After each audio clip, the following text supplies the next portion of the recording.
রসে ভরা ঝিনুক পিঠা এতটাই নরম এবং তুলতুলে যে মুখে দিলে সন্দেশের মতন গলে যাবে ইনশাআল্লাহ।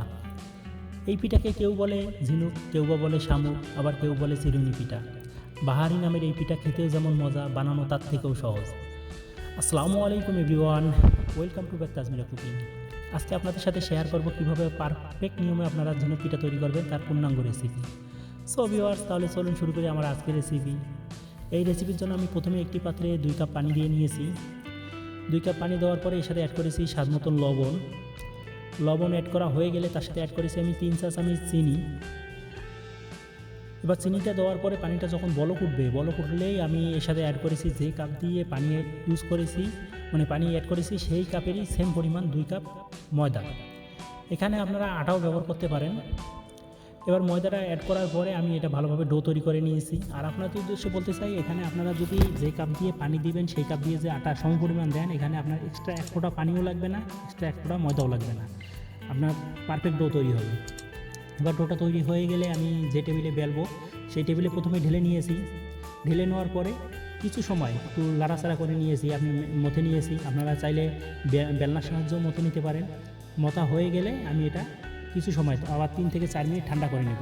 এখানে ঠান্ডা করে নেওয়ার কারণ হইতেছে, আপনারা যদি গরম অবস্থায় ডিমটা এখানে ভেঙে দেন তাহলে ডিমটা একটু সাদা সাদা হয়ে যাবে। সেজন্য আমি এটা একটু ঠান্ডা করে নিয়েছি যাতে ডিমটা সাদা সাদা না হয়। দেখুন, একটু ঠান্ডা হওয়ার পরে আমি এখানে ডিম ভেঙে দিয়েছি। ডিমটা ভাঙার পরে আমি এটা ভালো করে আটার সাথে আমার ময়দার সাথে মিক্স করে নিয়েছি। আপনারা অবশ্যই এখানে আটাটা একটু ঠান্ডা করে নেবেন, তাহলে আপনারা মতেও সুবিধা হবে এবং মিক্সটাও ভালো হবে। এখানে আপনাকে সময় লাগবে, হয়তো বা 3 থেকে 4 মিনিট সময় লেগে যেতে পারে, বাট ডিমটা খুব সফটলি আপনার ময়দার সাথে মিক্স হয়ে যাবে। মিক্স হয়ে গেলে আপনারা যদি দেখেন হাতে একটু আটালো থাকবে, এটা থাকবেই। যদি থাকে তাহলে সেই ক্ষেত্রে আপনারা 1 চা চামচ ঘি অথবা 1 চা চামচ তেল ইউজ করে নিন। ঘি অথবা তেল ইউজ করলে তারপরে আপনারা 2-3 মিনিট মধ্যে আপনার হাতেও কোনো ধরনের এই ধরনের আঠালো থাকবে না এবং ডোটাকে পারফেক্টভাবে তৈরি হয়ে যাবে। দেখুন, আমি এইভাবে আবার 2 থেকে 3 মিনিট যখন মথে নিয়েছি, মথে নেওয়ার পরে আমার ডোটা পারফেক্টভাবে তৈরি হয়ে গেছে। এভাবে আপনারা ডো তৈরি করে নিন। ডো তৈরি হয়ে গেলে এবার আমি ছোটো ছোটো করে গোল্লা করে কেটে নেব এবং গোল্লাটা একটু আপনার রসগোল্লাটাই বড় করে নেব, যাতে আমার চিরুনি যে মাপে সেই মাপের আন্দাজে আপনারা যেমন চিরুনি সেই মাপের আন্দাজে কেটে নেবেন, তাহলে আপনার পিঠার সেটা আরও সুন্দরভাবে তৈরি হবে। এভাবে আমি সবগুলো কেটে নিয়েছি। সবগুলো কাটা হয়ে গেলে আমি যে চিরুনিতে আমি পিঠা বানাবো সেই চিরুনিতে প্রথমে ঘি অথবা তেল মেখে নেবেন। আমি এখানে ঘি মেখে নিয়েছি, যেহেতু আমি ওখানেও আটাতেও ঘি ইউজ করেছি, এখানে সেজন্য ঘি ইউজ করেছি যাতে পিঠার ফ্লেভারটা আরও সুন্দর আসে। আর এখানে আপনাদের উদ্দেশ্যে বলতে চাই, আপনারা অবশ্যই নতুন চিরুনি ব্যবহার করার চেষ্টা করবেন। যদি নতুন চিরুনি না থাকে, যদি ইউজ করা চিরুনি ব্যবহার করেন, সেক্ষেত্রে অবশ্যই কয়েকবার ধোলাই করে নিন। ধোলাই করে ভালোভাবে শুকিয়ে নিন। শুকিয়ে নিলে তারপরে ওতে পিঠা তৈরি করুন। দেখুন, আমার পিঠার শেপটা এবং চিরুনির মাপ একে সেম হয়েছে।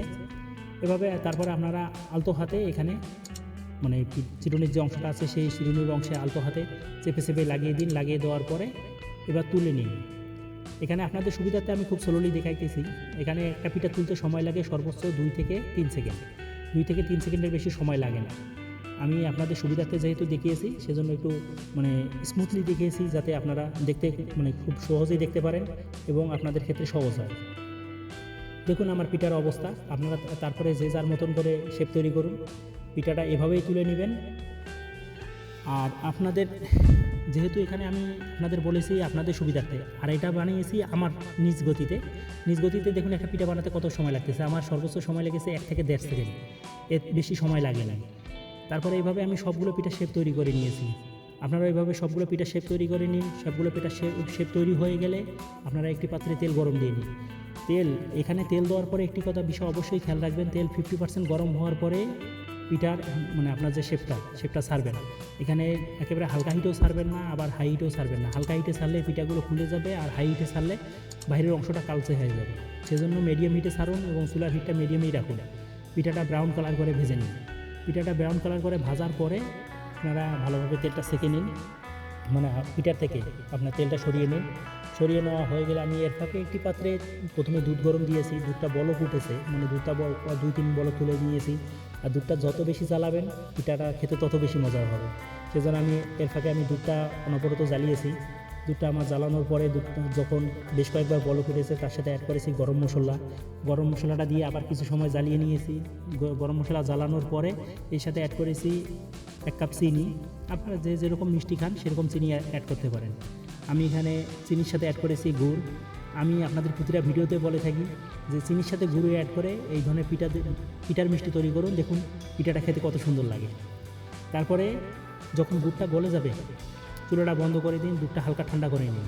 দুধটা হালকা ঠান্ডা হওয়ার পরে পিঠার শেপটা মানে যেগুলো পিঠা ভেজেছেন সেগুলো হতে ছেড়ে দিন। ছেড়ে 2 থেকে আড়াই ঘন্টার জন্য ঢেকে রাখুন। 2 থেকে আড়াই ঘন্টার পরে ঢাকার পরে যদি আপনারা ময়দা দিয়ে তৈরি করেন, আমার মতন ময়দা দিয়ে তৈরি করেন, আপনারা যে পাত্রে মানে ভিজিয়ে রেখেছিলেন সেই পাত্র থেকে তুলতে আপনাদের খুব কষ্ট হবে, খুব মানে অতি সহজে ভেঙে যাওয়ার একটা ভয় থেকে যাবে। আর আটা দিয়ে যদি বানান সেক্ষেত্রে একটু শক্ত থাকতে পারে।